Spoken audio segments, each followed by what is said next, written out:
मैं प्रेम के उस सागर में यात्रा करने के लिए ले जा रहा हूं, जो जीवन का एक आनंददायक क्षण है। क्योंकि जीवन उबड़ खाबड़, पथरीला, कठोर और दुर्गम यात्रा है। जीवन एक ऐसा उतार चढ़ाव है जहां पर विश्राम करने को क्षण में भी कुछ स्थान नहीं मिल पाता। जीवन एक पेचीदी पगडंडियां हैं जहां पर आदमी चल करके अपने आप को उलझा हुआ ही महसूस करता है। और इसलिए पूरा जीवन यदि हम सही ढंग से देखें तो जीवन में कहीं कोई रस नहीं होता, कोई आनंद नहीं होता, कोई चेतना नहीं होती, कोई एक फुहार नहीं होती। और इसीलिए मैं तुम्हें आज कहता हूं कि मैं तुम्हें आज प्रेम की नाव में यात्रा कराने ले जा रहा हूं।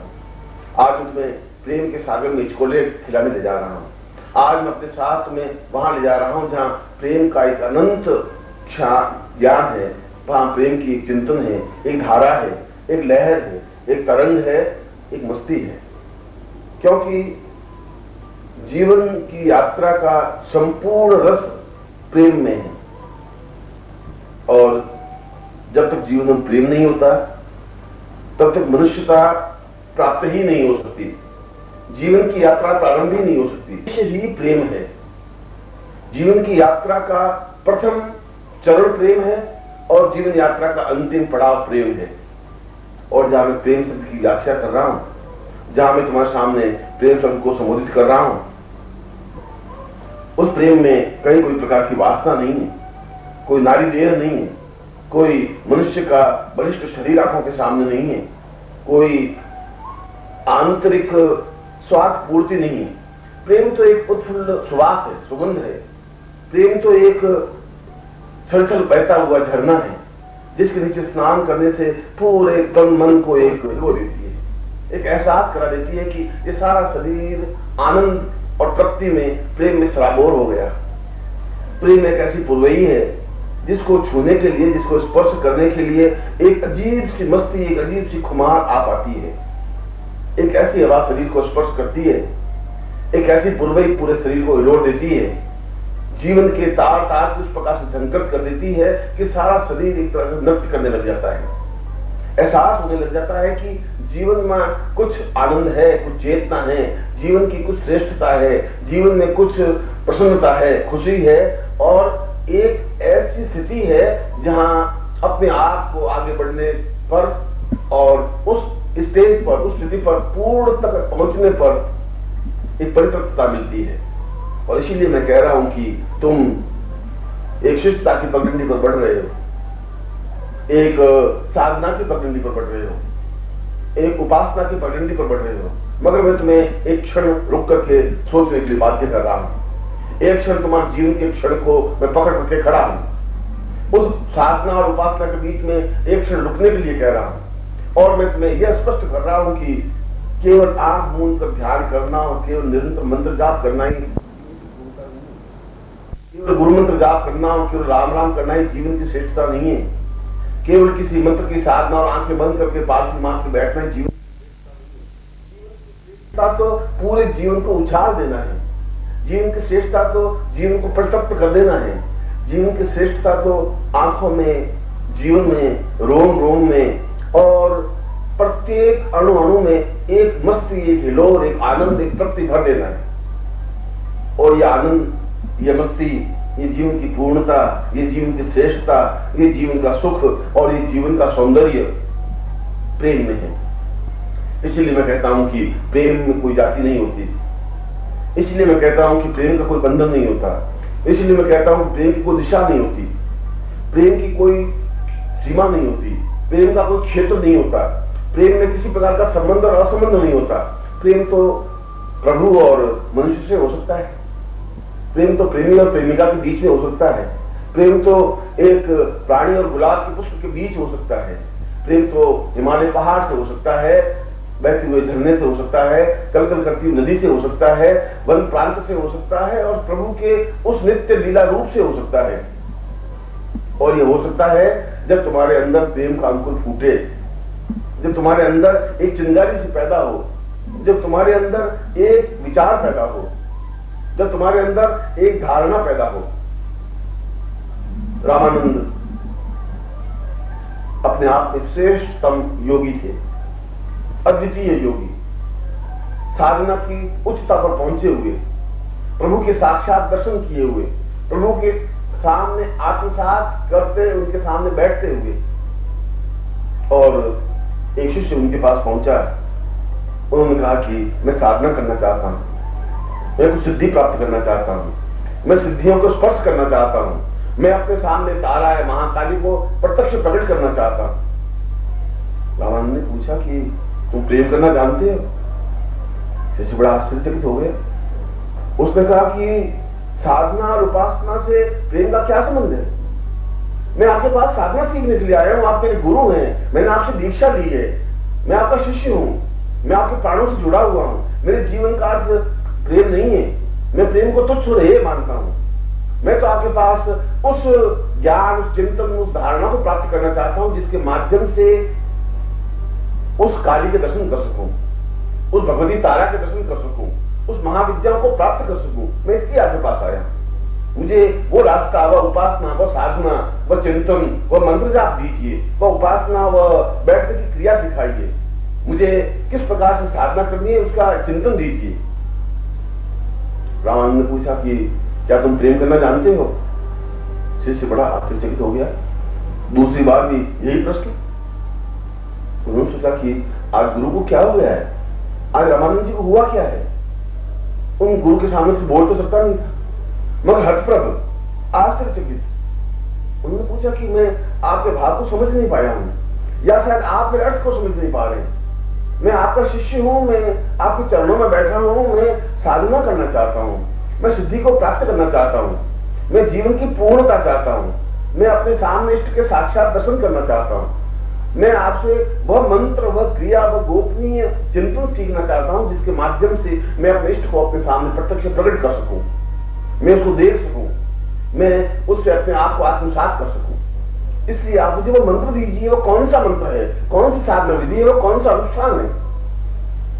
रामानंद एक क्षण फिर उसकी ओर देखे और देखने के बाद फिर पूछा, क्या तुम प्रेम करना जानते हो? वो मनुष्य, वो शिष्य हतप्रभ हो गया। हाथ जोड़कर, प्रणिपात कर गुरु के चरणों में लेट गया। उनका गुरुदेव, आप शायद मुझे समझ नहीं पा रहे, हो सकता है मैं आपको समझ नहीं पा रहा। मैं फिर आपसे प्रार्थना करता हूं कि मैं साधना की क्रिया, साधना का ज्ञान, साधना का चिंतन प्राप्त करना चाहता हूं। रामानंद का मूर्ख, तुम शिष्य नहीं हो, तुम्हें शिष्यता की पात्रता ही नहीं है, तुम शिष्य बन ही नहीं सकते, तुम्हारे जीवन की पूर्णता, आनंद, प्राप्ति आए नहीं सकती, तुम इष्ट के साक्षात दर्शन कर ही नहीं सकते, क्योंकि जिसके हृदय में प्रेम का अंकुर नहीं फूटता वो साधना क्या करेगा? जिसके हृदय में प्रेम की नदी नहीं बही वह तैरना क्या जानेगा? जिसके हृदय में प्रेम का सुंदर सुगंधित पुष्प खिलाई नहीं वह उस सुगंध, उस मस्ती एहसास को अनुभव ही क्या करेगा? तुम साधना नहीं कर सकते, तुम साधना में सिद्धि प्राप्त नहीं कर सकते। साधना में सिद्धि प्राप्त करने के लिए, साधना करने के लिए तुम्हें पहले अपने हृदय को जागृत करना होगा, उस प्रेम का अंकुर फूटना पड़ेगा, उसको एहसास करना पड़ेगा कि तुम्हारे जीवन को, चिंतन को, विचार को धारणा है। और इसीलिए मैं कहता हूं कि आज मैं तुम्हें ध्यान में धारणा करने ले जा रहा हूं, इसलिए मैं कह रहा हूं कि आज मैं मंत्र और तुम्हें अनुष्ठान नहीं दे रहा हूं, इसलिए मैं कह रहा हूं कि मैं तुम्हें उस नाव में यात्रा करा रहा हूं, उस सागर में इसको खाने की क्रिया सिखा रहा हूं जहां अथाह आनंद की परिपूर्णता है, जहां श्रेष्ठता है, जहां मस्ती है, जहां सुख है, और जिसका प्रारंभ मनुष्य जीवन से है, तो जिसका आनंद इष्ट के साक्षात्कार से है। और इसीलिए अनुष्ठान के द्वारा जहां इष्ट से साक्षात्कार हो सकता है, वहां प्रेम के द्वारा भी इष्ट से साक्षात्कार हो सकता है, क्योंकि यह रास्ता सरल है, यह रास्ता आनंदप्रद है, यह रास्ता मधुरता का, श्रेष्ठता का है, यह रास्ता जीवन की प्रफुल्लता का है। और सबसे बड़ी बात यह कि प्रेम के माध्यम से जीवन का अणु, जीवन का कण कण, जीवन की चेतना, जीवन का रोम रोम और जीवन की प्रत्येक प्रफुल्लता में एक एहसास आ जाता है, एक सुगंध आ जाती है, एक सुवास आ जाती है, एक मस्ती आ जाती है, एक तरंग आ जाती है। और जिस क्षण शिष्य के जीवन में तरंग आती है, जिस क्षण जीवन में एक आनंद की लोर आती है, तो निरंतर अग्रसर होता है, क्योंकि लहर रुकती नहीं। दूसरा पत्थर, लकड़ी, और कोई भी चीज एक जगह स्थिर हो सकती है, रुक सकती है, लहर नहीं रुक सकती। लहर तो निरंतर गतिशील है, लहर में निरंतर उत्साह है, लहर में निरंतर उत्साह है, लहर निरंतर आगे बढ़ने की क्रिया है, लहर किनारा प्राप्त करने की एक सहज स्वाभाविक वृत्ति है। और इसीलिए मैं तुम्हें उस लहर बनाना चाहता हूं। इसलिए अगर मैं महासमुद्र हूं तो मैं तुम्हें उस महासमुद्र की एक लहर बनाना चाहता हूं, तिनका नहीं बनाना चाहता, उस फिर धोखा बनाना नहीं चाहता, उस समुद्र में पड़ी हुई चट्टान बनाना नहीं चाहता। मैं चाहता हूं तुम लहर बनकर के आगे बढ़ सको। मैं चाहता हूं कि निरंतर किनारे की ओर अग्रसर हो सको। मैं चाहता हूं कि तुम उस समुद्र में यात्रा कर सको जहां समुद्र में एक अथाह प्रेम है, एक आनंद है, एक प्रतृप्ति है। और इसीलिए मैं आज तुम्हें उस प्रेम की ओर अग्रसर कर रहा हूं। जीवन में सब कुछ प्राप्त हो सकता है, ज्ञान, चेतना, सुख, सौभाग्य, आनंद, मस्ती और अन्य प्रकार की भौतिक सुविधाएं, मगर यह सब कुछ होने के बावजूद भी ये जरूरी नहीं है कि प्रेम प्राप्त हो ही। और मेरे सारे प्रवचन का सारभूत तथ्य मैं पहले भी स्पष्ट कर चुका हूं और कर रहा हूं कि वासना और प्रेम में बहुत बहुत अधिक अंतर है।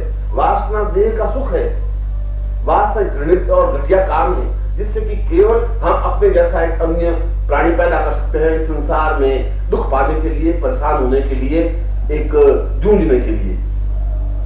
मगर प्रेम किसी प्रकार की यातना नहीं करता, प्रेम किसी प्रकार की चाहना नहीं रखता, प्रेम किसी प्रकार से प्राप्त करने की भावना नहीं रखता। प्रेम का तात्पर्य देना और सब कुछ देने की क्रिया। प्रेम चाहता है कि मैं सब कुछ प्रदान कर दूं, दे दूं, अपने आप को उत्सर्ग कर दूं, न्योछावर कर दूं। ये न्योछावर करने की क्रिया प्रेम है। ये अपने आप को फना कर देने की क्रिया प्रेम है। ये जीवन को उत्सर्ग कर देने की क्रिया प्रेम है। और इसीलिए मैं कहता हूं कि प्रेम, और अगर सही शब्दों में कहा जाए तो प्रेम स्त्री कर सकती है, पुरुष कर ही नहीं सकता।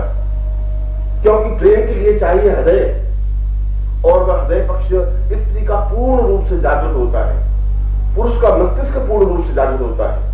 पुरुष जब प्रेम करता है तो वह गणित करता है, हिसाब लगाता है, वह चिंतन करता है, वह विचार करता है, वह देखता है कि यह करने से क्या होगा, कितना होगा, किस प्रकार से होगा। स्त्री ऐसा नहीं कर सकती।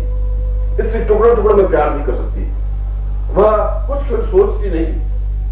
स्त्री तो अपने आप को पूर्ण रूप से फना कर सकती है, अपने आप को पूर्णता की ओर प्रतप्त कर सकती है।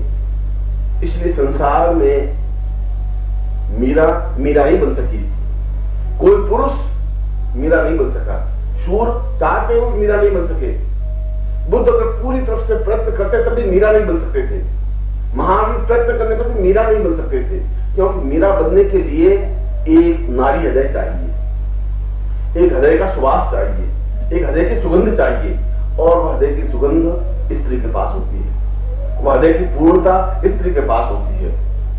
पुरुष उस प्रेम को प्राप्त करने के लिए स्त्री का रूप धारण करता है, मगर उसकी स्त्री का हृदय प्राप्त नहीं कर पाता।